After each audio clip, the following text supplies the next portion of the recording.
pole nerd, and welcome to Science of Slink, the evidence-based pole podcast with me, Dr. Rosy Boa, science/research doctor, not medical doctor, comma PhD, not comma MD. I can help you with body stuff in my capacity as a pole dance teacher and personal trainer, but certainly not in any medical capacity, just to be clear about that from the jump. And today I'm going to talk about something that I get so many comments about, and I'm sure y'all do too. When you tell somebody you pole dance, they're like, oh, you must be so strong. Don't you need like crazy upper body strength for that? Don't you need like crazy core strength for that? And I mean, the answer, yeah, we know, is yes, it is very challenging. It does require a lot of strength. I thought it might be helpful to go over some of the studies and talk about the specific physical adaptations that have been measured in pole dancers as a response to the stimulus of pole dancing. And also talk about some of the specific types of strengths, some of the things that I'd recommend including in your off-pole cross training that you may not necessarily see quite as often because they're a little bit more sport specific.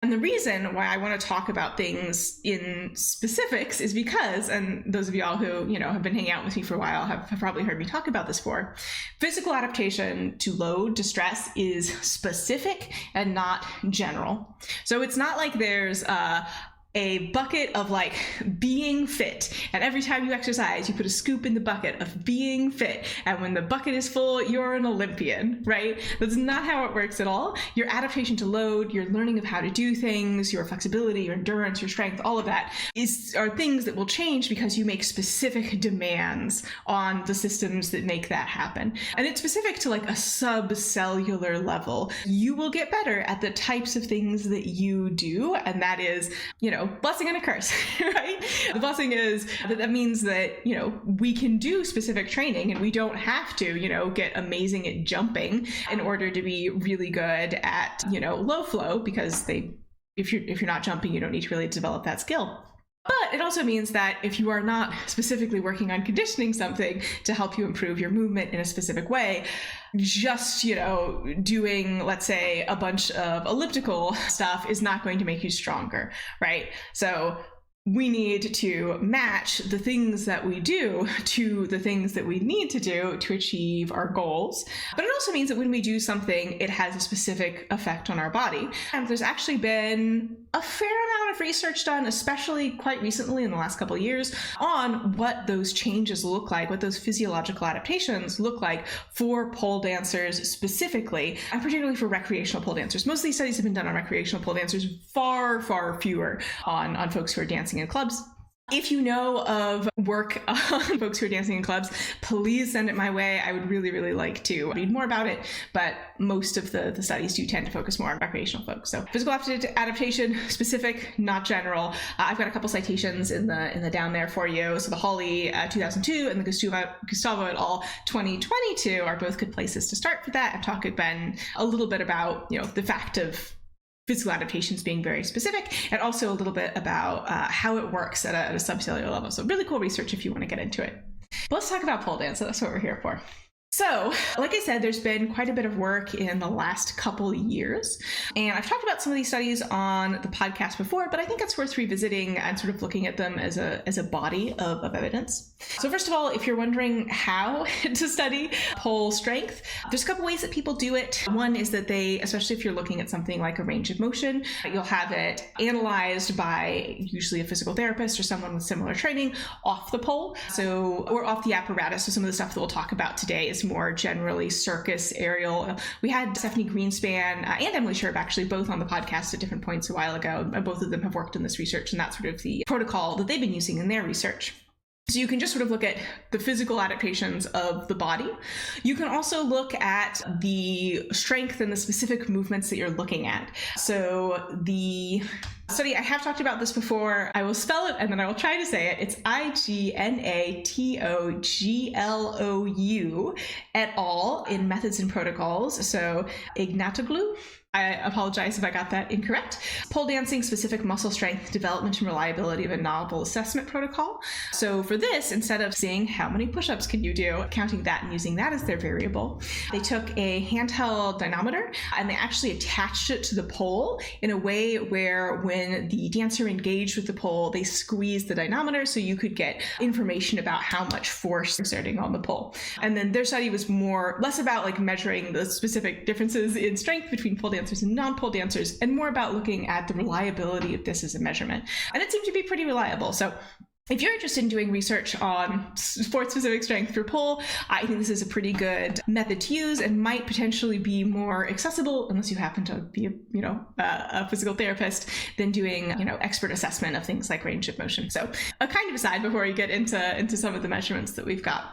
A couple different studies. So one that came out in 2024, Nwawaka et al., longitudinal effects of pole dance training on body composition and muscular strength in women. We talked about this. I think, in fact, we did a whole episode on the study when it first came out. I think there are possibly some issues with this study. I would like to see sort of like another round of data collection and analysis. But some of the things that they found were that for students who had completed, I believe it was an 8-week training program, at the end of it, they had more overall muscle mass, and they noticed an increase in grip strength for this group of students in particular, which I thought was particularly interesting because the Greenspan and Stuckey 2024 podcast, actually, we've had both of those authors on the podcast, was looking at the difference between pre-professional and professional circus artists, ground-based, aerial-based, and then both. And so for pole, I think a lot of us would be both, because most of us do floor works. We usually do something like handstands or, base work as well, stuff where you touch the ground. So most polers, I think, would be in that both category.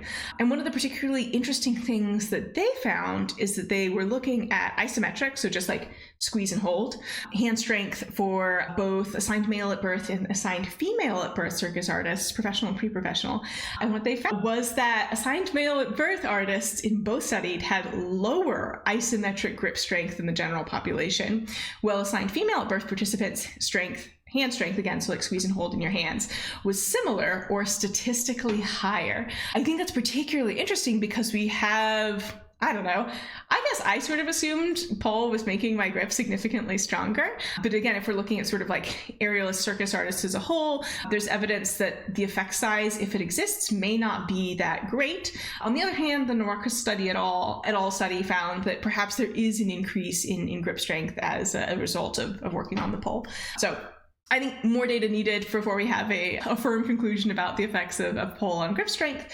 I also imagine it has something to do with specifically what you're trying to do with grip strength, right? So if I am climbing and I am gripping the pole to keep myself from sliding down, I don't need as much grip strength if I'm doing something like a one-handed spin where I need the squeeze to keep myself from sliding down, but also I have the pressure against my fingers. So for something like a one-handed spin, I need more grip strength to hold myself on. So I think there may also be potentially some difference there in what specifically it is that you're training, because physical adaptation is specific and not general. That's why personal training is a thing. That's part of the reason. Yeah, so it's a Greenspan and Stuckey et al. Study. Very interesting. I think one of the bigger takeaways that I had from that particular study is that the big difference between the physical outcomes for professional and pre-professional circus artists did just seem to be a factor of how much time they spent training, right? So the more time under load, the stronger the adaptation, the bigger the change in strength and ability to do various things. So there have also been a couple studies looking specifically at the particular adaptations, right? So measuring things and saying, like, is there a difference between pole dancers and the general population, or is there a difference between people before and after they do this pole dance? So Diet in Science and Sports 2022, women pole dance athletes present morphofunctional left ventricular adaptations and greater physical fitness. They were a little bit more concerned with cardiovascular adaptation, so ventricle like heart, than they were on specifically measuring strength. But they did find a difference in strength, both for the left and the right hand. The difference was greater for the right hand than the left hand, presumably as an effect of spending more time gripping with the dominant hand and most of their participants being right-handed. Also a difference in number of push-ups, where pole dancers could do more push-ups. Curl-ups. So if you're not familiar with a curl-up, it's sort of like a sit-up, if you ever did those in gym, where you start prone with your feet bent. Someone's usually holding your feet, or there's a weight. You're on your back and you round up through the spine to come up to a seated position. Pole dancers could do more of those, and also greater distance on a sit and reach. So this is putting your feet flexed on a box and then reaching forward with your fingertips and seeing how far forward your fingertips can go. So for all of those measures, they found more strength in the pole dancing population than the non-pole dancing population. And then also Joanna Nicholas and co-authors in Circus Arts, Life and Sciences, open access journal. You'll love to see it. Great journal, by the way. If you're into the podcast, definitely recommend checking them out. Open access means it's free to read, and a lot of really cool research coming out of there that's super relevant to us as pole dancers. So definitely recommend checking that out. They looked at exploring psychological and physiological outcomes of recreational pole dancing, a feasibility study. If there's a study with feasibility in the title, it means that like they intend to do more work later on. This is sort of like the first round where they're like, hey, the thing that we said we wanted to do looks like it does work, so we can continue our work. That's kind of, if that's in the title, it's generally what folks are getting at. And they were looking at the relationship between time spent studying pole dancing, right? Like how long had you been pole dancing, and various measures. Some of the psychological measures that did have a difference for this, for my stats folks, they were looking at correlation. So reporting Pearson's R, where time spent training is on one axis, and then like your survey results on the other.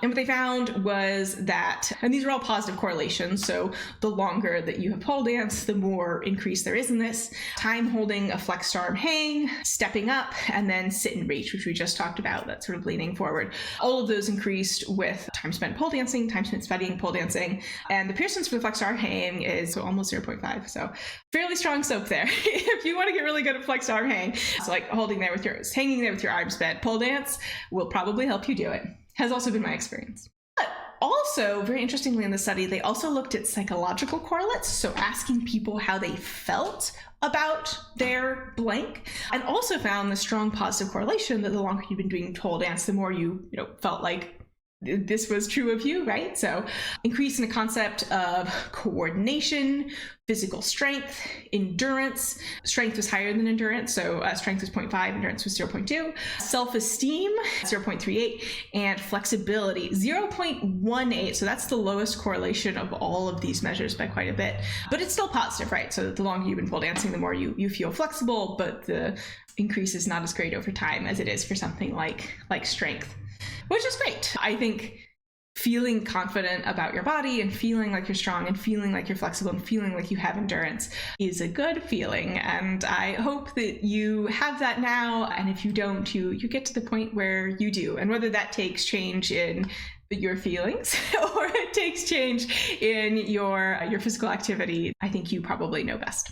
So all that is to say, we have pretty good evidence that pole dance makes you stronger, and specifically core strength, specifically upper body strength. Folks tend not to look at lower body strength as much. I suspect there is some, probably a little bit less than other things where you're doing more weighted lower body stuff, because for us, usually we are only doing, our body weight as resistance.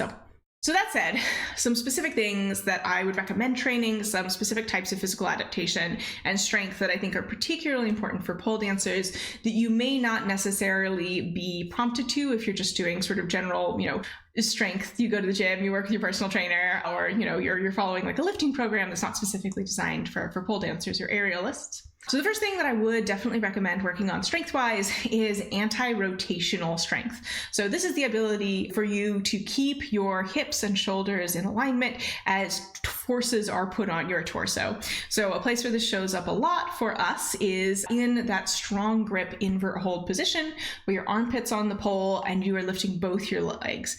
If you are struggling with anti-rotational strength, if this is a weak point for you, you will probably notice your outside hip dropping down and your belly button rotating to face away from the pole. If you do notice that, training anti-rotational strength can really help you find that stability in your core to resist that rotation.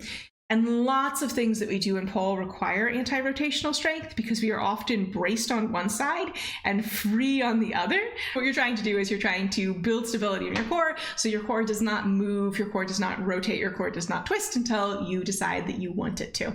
Again, something that, depending on who you're working with to train, depending on your own movement background, may or may not be something that you've been intentionally training before. Another thing very helpful for pole dancers, so like I mentioned, We are often braced against the pole. We're often braced on one side and not the other. We'll often be in positions where we are asymmetrical in our body. You can't be directly under the pole, right? The point where the pole attaches to the ceiling, unless you're in flying pole. I'm not talking about flying pole. So we often end up in asymmetrical positions. We often end up needing unilateral strength for specific things. So I do recommend working on unilateral lifts. So if you're doing strength training in the gym, I'd recommend things like working with dumbbells and working with one dumbbell at a time instead of perhaps barbells. Also, if you're training at home alone, in general, I don't recommend barbells. They are associated with greater injury risk. And, if you're working with a coach, talk to them. But that's just sort of my general recommendation. So yeah, working on unilateral strength, working on one-sided lifts. If you've got a cable machine or access to a cable machine, unilateral cable machine work, really, really fantastic for pole, because you have that additional stabilization requirement, which we need because often we have few points of contact with the ground. We're doing a lot of open chain movement. So really, really very powerful for pole. And then also, another thing that you may or may not be training, unless you are working with a coach who specifically specializes in overhead athletes, shoulder flexion, so opening your shoulder up overhead with external rotation. This is really, really important for building longevity in your overhead movement in your pole life. Far and away, the most injured body part is the shoulder. Far and away, the most common type of injury is overuse. And in particular, it's overuse without supporting the rotator cuff, without finding that external rotation. Our shoulder's a ball and socket joint, and it has an incredible range of motion, right? If you compare the range of motion for our shoulder compared to the range of motion in our hip, which tend to have a much deeper socket, we cannot do anywhere near as many degrees of freedom in our hip as we can in our shoulders. Human shoulders are kind of weird. If you have a dog or a cat or a small quadruped in your house, they can't do, we can easily touch the back of our head.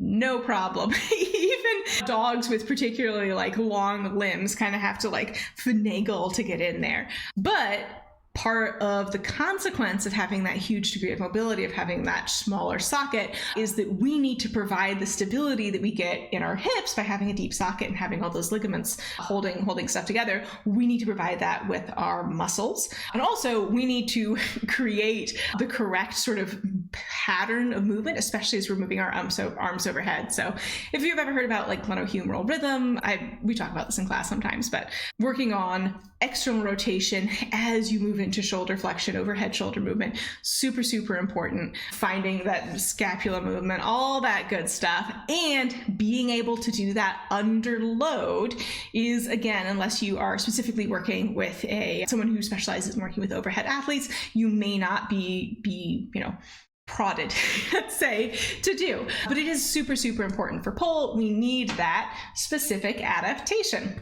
So going back to my first point, physical adaptation is specific. It is not general. You need to train for the specific thing that you want to do. Fitness is not a bucket you can keep putting stuff in, and then as the bucket gets full, you get magically better at pole. Unfortunately, not how it works. You get better at the specific things you train.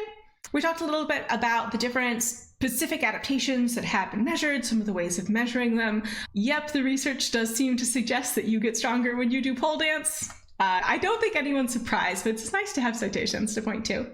And then finally, if adaptation is specific, if pole does make you stronger, what are some of the specific things that I recommend focusing on, particularly if you're off pole conditioning? That anti-rotational strength, unilateral strength, upper and lower body, we need them both. And then working on shoulder flexion with external rotation, super, super important for us as pole dancers. That is all that I've got for you today. The next time somebody asks you if pole makes you strong, the answer is yes, here's your citations. I hope you found this interesting. Also, I don't always mention this, but I do teach online. So if you're a home pole dancer and you'd like to come take lessons with me, my website is slinkthroughstrength.com, or scienceofslink.com will take you to the same place. I got the URL. Might be a little bit easier to remember because it's the name of the podcast. And I started putting full transcripts of the episodes on my website as well. So if those are helpful for you, I have them for you, please to enjoy. Anyway, that's all I have for you today. I hope you found this interesting. I hope you've maybe got some new reading to do if you are the type of nerd that I am. Dig into some of these studies. And I look forward to talking with you very, very soon. Bye.